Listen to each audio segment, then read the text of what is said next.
ध्रुवला पराठे खूप आवडतात, मग ते कुठले पण असू दे, कशाचे पण असू दे, है ना ध्रुव? ध्रुवीला पराठे म्हणलं की ध्रुवीचा पूर्ण दिवस ते हातातच घेऊन असते, थोडं थोडं खात असते. जिथं बसेल तिथं प्लेट सोबतच असते तिच्या, आणि तिनं खाऊ न खाऊ पण प्लेट मात्र सोबतच ठेवती. तर असं होतं. आणि मस्त पराठे आज होते, म्हणजे मला पण आज खूपच मज्जा आली जेवण करायला.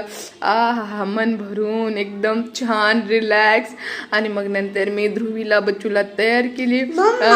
हो, बच्चू नेमकाच झोपेतून उठला होता म्हणून त्याचा मूड काही ठीक नव्हता. मग मी नंतर त्यांच्यासोबत खूप खेळले आणि मग त्यांना थोडंसं ध्रुवीकडून प्रॅक्टिस करून घ्यायची होती मला रायटिंगची. मग मी हे बुक घेतले, त्याच्यामध्ये ना 4 प्रकारचे येतात पुस्तक, आणि त्याच्यामध्ये अल्फाबेट म्हणजे ABCD 1 2, परत मॅथ, ड्रॉइंग असे वेगवेगळे 4 प्रकारचे पुस्तकं येतात. आणि त्याच्यामध्ये ना कितीदा पण लिहिलं तर आपण हे दुसरीकडे लिहेपर्यंत एकीकडचं म्हणजे ऑटोमॅटिक रिमूव्ह होते. प्लस वेगळी पेन पण घ्यायची गरज पडत नाही, त्याच्यासोबत एक पेन आणि खूप साऱ्या कांड्या पण येतात, म्हणजे तेच आपण यूज करू शकता.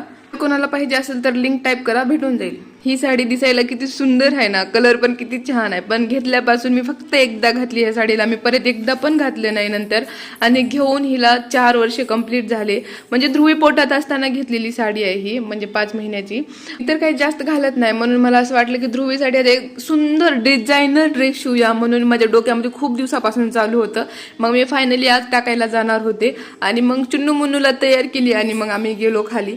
गेले की बच्चूला सगळ्यांना बोलायचं असते, सगळ्यांच्या दारापुढं थोडं थोडं थांबते. तर असा होता आमचा दिवस. Bye bye.